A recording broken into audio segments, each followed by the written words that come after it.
साथियों, हमारी सरकार किसानों के कल्याण के लिए, खासकर छोटे किसानों के कल्याण के लिए देश के कृषि जगत के हित में, देश के हित में, गांव गरीब के उज्जवल भविष्य के लिए पूरी सत्यनिष्ठा से, किसानों के प्रति पूर्ण समर्पण भाव से,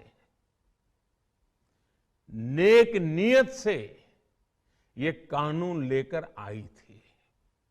लेकिन इतनी पवित्र बात, पूर्ण रूप से शुद्ध किसानों के हित की बात, हम अपने प्रयासों के बावजूद कुछ किसानों को समझा नहीं पाए।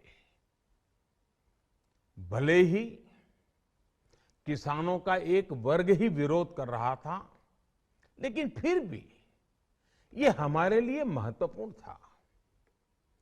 कृषि अर्थशास्त्रियों ने, वैज्ञानिकों ने, प्रगतिशील किसानों ने भी उन्हें कृषि कानूनों के महत्व को समझाने का भरपूर प्रयास भी किया।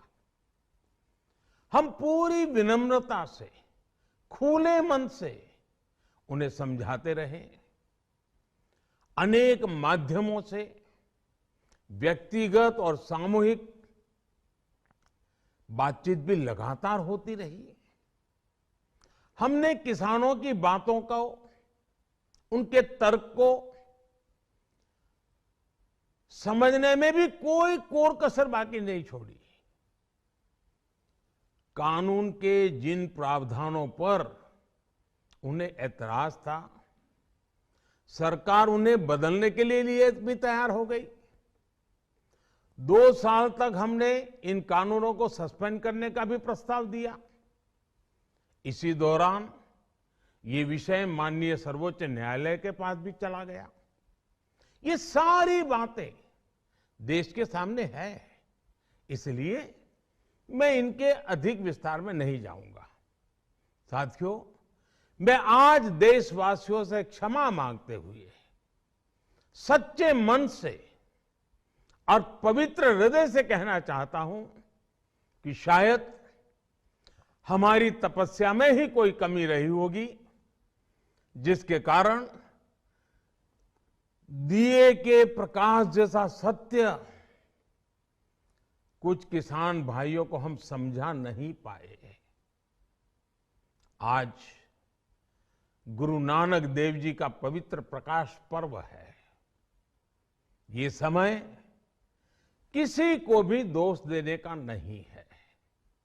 आज मैं आपको, पूरे देश को ये बताने आया हूं कि हमने 3 कृषि कानूनों को वापस लेने का, रिपील करने का निर्णय लिया है।